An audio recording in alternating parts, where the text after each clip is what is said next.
नालंदा विश्वविद्यालय में आज हम पहुँचे हैं। आप देख सकते हैं यह भारत की वो धरोहर है जो अपने आप में अब धीरे धीरे खंडरों में बदल चुकी है। नालंदा विश्वविद्यालय,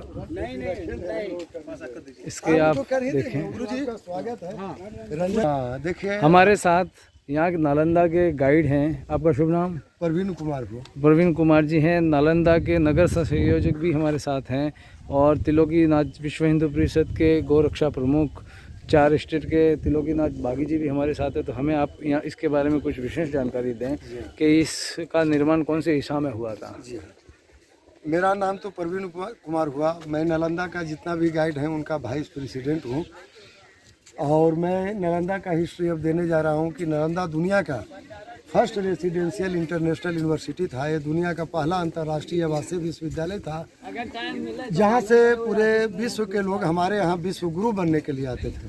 आज हम लोग जा रहे हैं लेकिन फिर से विश्व गुरु बनने की राह पे हम लोग हैं। जो नालंदा यूनिवर्सिटी बनकर तैयार हो गया था, भारत के पूर्व उपराष्ट्रपति वेंकैया नायडू ने उसका उद्घाटन करके और फिर से उसे स्टार्ट किए हैं और न्यू नालंदा यूनिवर्सिटी के रूप में। और आज फिर से विश्व गुरु बनने के राह पे हम लोग हैं। पहले तो थे ही। अब नालंदा विश्वविद्यालय को मुख्यतः 3 राजाओं ने मिलकर बनाए थे। पहला राजा ही है और मगध था। मगध बहुत बड़ा साम्राज्य था आपका। बंगाल, उड़ीसा, झारखंड, बिहार सब मगध में था। उसका राजा कुमारगुप्त ने नालंदा विश्वविद्यालय की स्थापना 500 AD में किए थे, 5वीं सदी में। लेकिन अभी हम लोग 21वीं सदी में आए हुए हैं इसे देखने के लिए। ये 1600 साल पुराना स्थल पे हम लोग आए हुए हैं। ये 1600 साल पुरानी चीज़ों पे जो इसे रिच हिस्ट्री के रूप में कहा जाता है। सेकेंड हर्षवर्धन राजा थे जो कनौज का राजा। कनौज आपका यूपी स्टेट में पड़ता है, जो 700 AD में आए 7वीं सदी में और उसी को ऊपर रिबिल्ड करके उसी को ऊपर बना दिया। और थर्ड थे देवपाल राजा जो बंगाल का राजा थे, जो 900 AD में आए 9वीं सदी में और उसी के ऊपर रिबिल्ड किए। तो 3 राजाओं के द्वारा यूनिवर्सिटी बना हुआ था, कुमारगुप्त, हर्षवर्धन और देवपाल। लेकिन यहाँ का लाइब्रेरी 9th फ्लोर का था, 9 तल्ला का। यहाँ का लाइब्रेरी को 1197 ईस्वी में बख्तियार खिलजी ने जब बर्निंग करवाया था तो यहाँ का लाइब्रेरी 6 मंथ तक रेगुलर बर्निंग होते रह गया। 6 महीना है। बोर्ड 15 जुलाई 2016 को यूनेस्को ले लिया है। वर्ल्ड हेरिटेज विश्व धरोहरों में शामिल हो गया है आपका विश्व धरोहर। देखिए दीवार आपका 1600 साल पुराना है। जहाँ तहाँ जो कंक्रीट मेंटेन किया गया है बाद में आर्कोलॉजिकल के द्वारा आपका धरोहर को बचाने के लिए। तो और यहाँ ह्वेन की डायरी से 10,000 विद्यार्थी, 1500 शिक्षक और 10 किलोमीटर लंबा, 5 किलोमीटर चौड़ा था। पहले किलोमीटर तो नहीं चलता था, माइल चलता था। 7 माइल लंबा, 3 माइल चौड़ा। देखिए इसके ऊपर मिट्टी था, मिट्टी हटाकर निकाला गया। 3 राजा इसको बनाए थे, कुमारगुप्त, हर्षवर्धन और देवपाल ने। ये खुदाई के बाद सारे हॉस्टल रूम मिले हैं, मोनास्ट्री रूम। 1 स्टूडेंट का 1 रूम था, 10,000 विद्यार्थी, 10,000 कमरे थे। कमरे का साइज बड़ा था। ये मेंटेन में छोटा हुआ है। नीचे ग्राउंड लेवल है, उसके छत पे हम लोग चल रहे हैं, यानी फर्स्ट फ्लोर गुप्ता डायनेस्टी में चल रहा है। सेकेंड और थर्ड आगे है जो अभी हम लोग देखेंगे। और ये जो हम लोग देख रहे हैं चारों तरफ प्लेटफॉर्म है, मेडिटेशन सेंटर है ध्यान करने का। यहाँ ध्यान और साधना से ज्ञान की प्राप्ति मिलता था। एक मेडिटेशन पे 8 छात्र बैठते थे। 8 क्यों? क्योंकि भगवान बुद्ध ने अष्टांगी मार्ग अपनाए थे, इसीलिए 1 पे 8 आप देख रहे हैं। यहाँ पास होने के बाद बुद्धिस्ट बनना पड़ता था। चाहे कोई भी धर्म से बिलोंग कर रहे हो, माथा मुंडन होता था, ऑरेंज कलर का चिवर, यानी स्टूडेंट से मॉन्क बना दिया जाता था। तो ये सब मेडिटेशन मिला है। और ये जो है प्लान है नालंदा विश्वविद्यालय का, जो प्लान के अंदर है क्या कि नालंदा विश्वविद्यालय खोज होने के बाद 2 भाग में मिला। एक भाग बिल्डिंग बाई बिल्डिंग जो बता रहे थे, 108 बिल्डिंग था जिसे मोनास्ट्री कहते थे, 10,000 छात्रों का पढ़ना लिखना रहना। और सेकेंड लाइन बुद्धा टेम्पल था, पूजा और ध्यान करना। 2 लाइन में यूनिवर्सिटी चला। ये लंबा वाला जो देख रहे हैं नालंदा का मेन हिस्ट्री है। इंटरनेट या बुक पे यही आपको मिलेगा। जगह मिले हैं आपके। और इंडिया के अंदर वैशाली हो गए, नालंदा हो गए, ये जो हॉल हम लोग देख रहे हैं असेंबली हॉल सभा का इसका काम करता था। वो लेक्चर स्टेज था, कहीं छत मिला है, कहीं टूट गया है। तो ये आपका असेंबली हॉल सभा का इसका काम करता था। सप्ताह में 1 बार खुलता था। यदि आपको क्लास में कोई दिक्कत होता था तो असेंबली में दूर हो जाते थे। यहाँ राजा भी रहते थे, टीचर भी। राजा बड़े ज्ञानी होते थे, तो बारे में बोले हैं। और यदि फिर से कहते हैं तो फिर से मंदिर संख्या इसके बारे में बताइए। हाँ, देखिए फिर से स्टार्ट करें। तो देखिए इसका नाम सारीपुत्र स्तूपा है, दुनिया इसी को देखने आते हैं, इंटरनेट बुक पे मिलेगा यही। जो भगवान बुद्ध का प्रधान शिष्य थे उन्हीं के नाम पे स्तूप बनाया गया। तो एक बार और रिपीट करते हैं, बड़ा मंदिर को स्तूप, छोटा मंदिर को चैत्याज बोला जाता है पाली में। तो सारीपुत्र का बर्थ भी यही हुआ, डाइट भी हुआ, जन्म भी हुआ और महापरिनिर्वाण मृत्यु भी। भगवान बुद्ध इस रास्ते से कब जा रहे थे 600 BC में, 2600 साल पहले। ये सब एरिया में कुछ नहीं बना हुआ था, जंगल था। भगवान बुद्ध के आने के 1000 साल के बाद आपका यूनिवर्सिटी बना। ईसा के पूर्व और ईसा का बाद का हिस्ट्री है। और भगवान महावीर भी यहाँ आए और भगवान महावीर का कुंडलपुर निवास स्थल था। उन्हीं का एक गार्डन था, वो गार्डन का नाम था पावारिका, जिसे अभी हम लोग मैंगो गार्डन आम का बागान से प्रसिद्ध मानते हैं, और राजगीर बैम्बो गार्डन से फेमस था।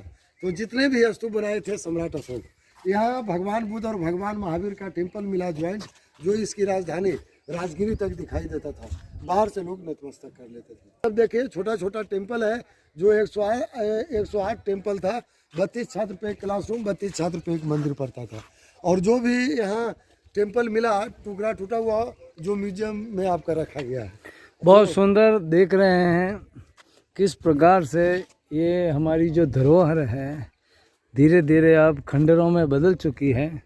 भारत जब विश्व गुरु बना तो इसी विश्वविद्यालय की बहुत अहम भूमिका रही है, और इसकी धरोहर को आप देख सकते हैं किस प्रकार से खुदाई में ये निकले हैं। ये अवशेष आज भी हमें ये बताते हैं कि यह धरोहर हमारी अमूल धरोहर है और इसे वर्तमान में बचाने की आवश्यकता है।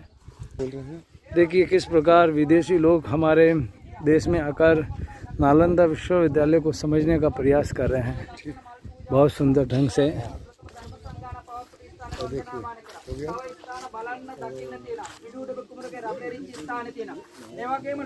थे तो एक चीज़ और क्लियर हुई है, स्तूप में अस्थि होता है, जिनके नाम से स्तूप बनता है उसकी अस्थि रखा जाता है। नालंदा में सारीपुत्र के नाम से बना तो सारीपुत्र की अस्थि, बुद्धा स्टैचू मिला और भगवान महावीर का स्टैचू मिला।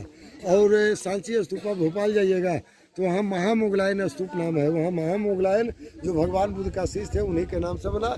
तो महामोगलायन की अस्थि बुद्धा स्टैचू मिला, यानी कि जो शिष्य के नाम से स्तूप बनता है उसकी अस्थि रखा जाता है, उसी को स्तूप कहता है।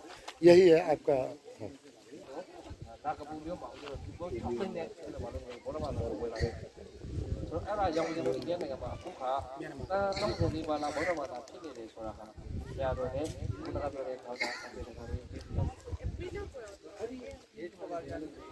विश्व के कई भागों से लोग आकर इस विश्व धरोहर पर चर्चा करते हैं। भगवान बुद्ध की प्रार्थना हो रही है, देखें आप। पूजा होता है, पूजा सफल हो गई।